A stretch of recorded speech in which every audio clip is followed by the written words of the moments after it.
زما وروره په دا بس کې مې ټکټ درته کړی دی. ښه لالا په دا بس کې ټکټ کړی دی لالا؟ و په دا بس کې مې ټکټ درته کړی دی. اوس په ګاډۍ کې کښېناستې ډایرکټ کراچۍ راورسېدې. یو خواست درته کوم وروره. اوس کوم سړي نمبر مې درکړی دی. کراچۍ ډېر غټ ښار دی، دنې سیاده کې ورک نه سې. نه کې ورکېږم لالا. و د هغه سړي سره ډایرکټ ټلیفون وکړه نو به ته هوټل ورسې. هوټل چې ورسېدې وروره بیا ټلیفون راوکړه نو به موږ کور نه په کاندېږي. صحیح ده؟ صحیح دی لالا چې دا ما چې کراچۍ له ورسېدم دستي ټلیفون در راکوم. بیګ د کښېښود زما وروره. و لالا بیک مې کښېښود په بس کې درځه. بس صحیح ده درځه. دا نیمه ګنټه ټیم پاتې دی ما ته به دا مخامخ هوټل ولاړ شو چای به وکړو. صحیح ده؟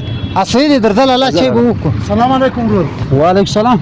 وروره په بازار کې چا جیب راسووالی موبایل او پیسې ګردې راسوي وړلې روان یم مسلم باغ له ته ما ته 500 روپۍ راکړي زه به یوګن والا ته کرایه ورکړم د مسلم باغه به کور ته ځان ورسوم. کښېنه و د ښه دنده شروع کړې ده. بیا د خلکو ځایونه هم کړی زه د فلاني ځای یم. دا دنده زه له وشکو زما ورور دا دنده زړه شوله او بله خوا ته لاس ور واچوه. وروره قسم په خدا که دا د دندې والا یم قسم په خدای د عزت والا سړی یم چا جیب راسولی دی روان یم کلي له مسلم باغ له کرایه مې نه درلوده چا ته م نه سول تیت بوته مې وویل که زه په قسم په خدا که دا دنده کوم د عزت والا سړی یم مالتې ما ته 500 روپۍ راکړي زه به در مسلم باغه ځان ورسوم. کښېنه وروره دماغ مه راخرابوه ځه ولاړ سه. ځه وروره خپل چای وکړو. ودرېږه وروره یو منټ وروره زه ورته خپل ځان ورسوم. دا ناله د عزت وکړه ولکه دا دنده کوم زه عزت والا سړی یم قرباني کور ده. ای وروره ستا دماغ کار کوي که نه کوي؟ د دغو خلکو دغه رقم دنده ده دغه کاروبار دی دغه شی دی د دغو خلکو ده. لالا د چا پر تندې لیکلي دی چې دا سم دی یا دا غلط دی. ما د الله د رضا د الله د رضا دپاره د 500 روپۍ ده ته ورکړلې نور دی پوه شو د کار پوه شولو بس مې شورو لالا ځي دی. ځه صحیح ده درځه چای درځه.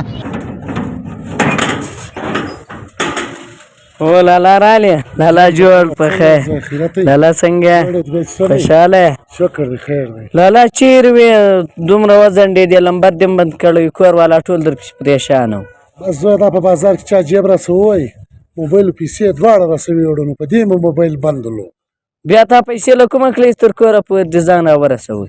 دلته یو دوه کسان ولاړو د کوچ په بازار کې هغو ته مې خواست وکړې هغو 500 روپۍ راکړلې بس یوګن والا ته مې ورکړلې بس در کوره رالم. له هغوی بیا لمبر نه راواخیستل لاله؟ څنګه په تلوار کې ومه سوچ مې بل ځای و پریشانه وم لمبر مې نه جن واخیست هغو اوس بیا به دا پیسې څه رقم ورکوې دا تا ته شي قرض درکړې؟ الله مالک دی دا دنیا غټه دی ورځ نه ورځ به خدای سره مخامخ الله مالک ورځ به سره مخامخ شو دا سړی ته به زه خپل پیسې بیا ورکړم. راځه لالا راځه مور ډېره پریشانه وه. ورځه او وای ته ودرېږه لالا له واره ټلیفون ور وکړم چې زه هوټل له راورسېدلم کانده مه کوه.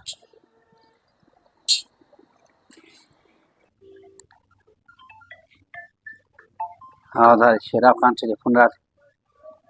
هلو سلام علیکم. وعلیکم سلام وروره څنګه خیریت دی؟ ښه یم لالا ته ښه یې؟ او شکر دی بخیر ورسېدې وروره؟ و لالا په خیر راورسېدلم. تا چې کوم هوټل له رسولی ولم د کوم سړي نمبر چې تا راکړي هغه سره مې ټلیفون وکړی هغه هوټل له لار راورسېدم ښه هغه سیټ راته ویلی ورته دی چې وکړه نن ارام وکړه سهار به که خدای کول پر خپل کار ودرېږي.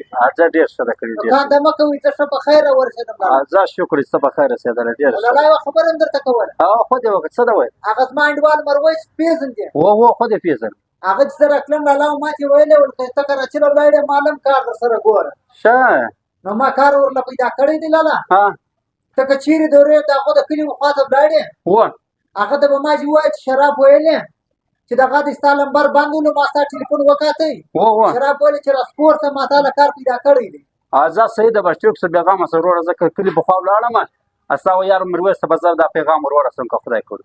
صحیح دی بس اوس دواړې راته کوه. بس الله د مدد څه په مخه شه بس خپل ځان خیال ساته وروره. صحیح دی صحیح دی ځه صحیح دی.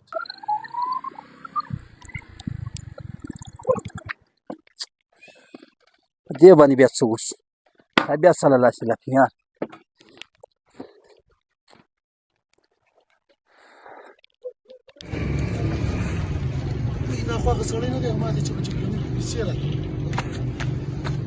وروره خبره واره خیر دی ورور تا هغه 3 ورځې مخکې ما ته په جبلنور کې پیسې راکړلې. پیسې؟ خو هغه زه نه وم هغه زما ورور. ښه نو خیر دی زما د کلي پخوا خیر دی چکر دی چیز دپاره راغله؟ یاره دلته م د چا سره کار دی بس اوس را رسېدلی یم نو هغه سره مې کار دی موټرسایکل هم لاس رایله کوي نو اوس هلته روان یم ښه موټرسایکل دې خراب دی موټرسایکل مې هم خراب سو بعضه ګروپ مه پکوه زما ورور د موټرسایکلانو ډېر غټ مستري دی زما ورور به در جوړ کړي درځه یا وروره به زه ځم دا سړي څه مې کار دی زه دا خپل کار کوم بیا ځم کور ته وروره ګام لا په قرآن که واخلې زه سیده کور ته هلته مړۍ خورو زما ورور به سکوټر در جوړ کړي بیا ولاړ شه چېرته ځای دي کار یا وروره زه تا تکلیف نه در کوم دا کار کوم بس بیا زه ځم قسم په قرآن که ګام لا واخلې ته یې په هغه ورځ د ما سره دومره ښه کړي دي چې زه په ګرځ بند نه یېروم ته یې ما ته کرایه راکړه زه په عزت کور ته راورسېدم ورته زما کلي راغلی زما به دغی ځې مړۍ به خورې بیا چې ځې پر هغه ولاړ شه زما ورور به سکوټر جوړ کړي زه به ټلیفون ور وکړم بس یار ته ډېر قسمونه خورې بس درځه ضروري نه دی چې هر سړی فراډي وي بعضې خلک داسې ضرورتمند هم وي نو موږ تاسو به په کار دی چې خپل سوچ بدل کو اور دا ویډیو زیاده سے زیاده شیر کو چې د خلکو اصلاح وسي شکریہ